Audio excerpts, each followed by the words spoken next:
Musime. I am making this video from Kampala, Uganda.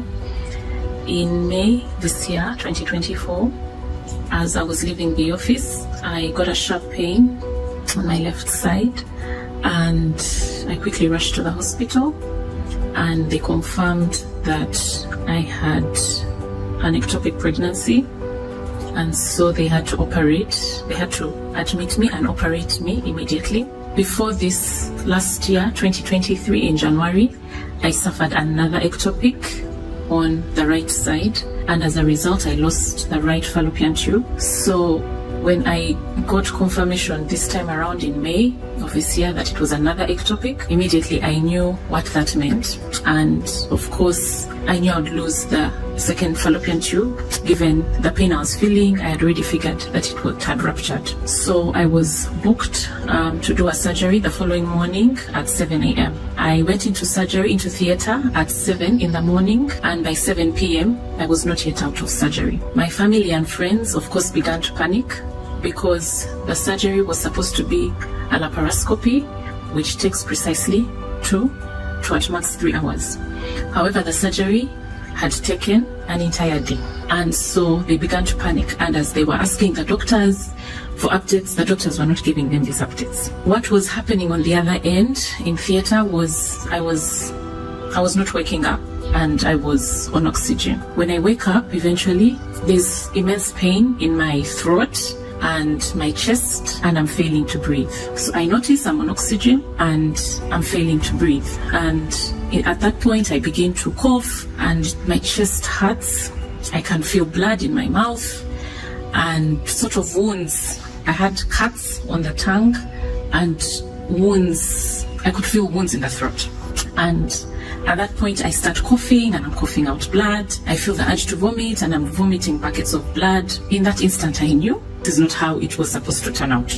And my spirit begins to fight. So I could feel, of course, the angel of death had come. In that moment, as I'm vomiting the blood, I could, of course, tell that I was surrounded by, I couldn't explain it. So in that moment, I just say the word family. And some family members show up and start praying. They start praying. This is still in theater. So when I'm taken out of theater, I'm put in the ICU and on oxygen for another 2 days. The doctors were not explaining to us what exactly had happened. And my left side of the chest was beginning to swell.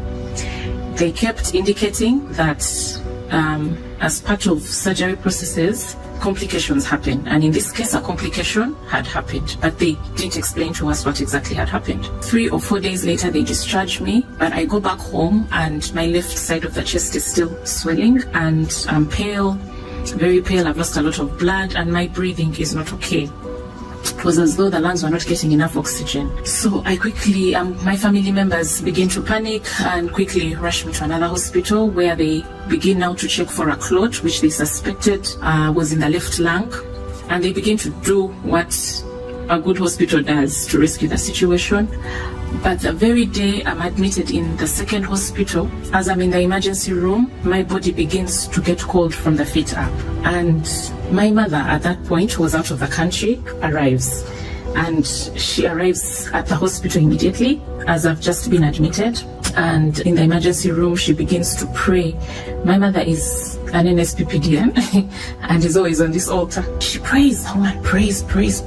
And as she's praying, my feet that had started becoming cold, the legs begin to warm up. And I recall in the anthem how the women received their dead back to life. That's exactly what happened. I came back to life and the clot they had seen in the left lung disappeared. I went for review 2 months later and the lungs were clear. The blood they had seen in the left lung, the clot in the left lung had disappeared and the swelling had stopped. What was supposed to be a simple surgery, the devil had come to use it to take my life. And I'm here to testify that God healed me, that what God cannot do does not exist. What we saw him do in the days of the Israelites, he is doing now. He is bringing the dead back to life. I am here to testify that God has brought me back to life. I have returned to say thank you. Thank you, God.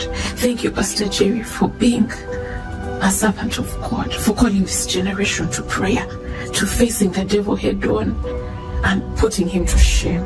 We dey pray, it dey show. God bless you.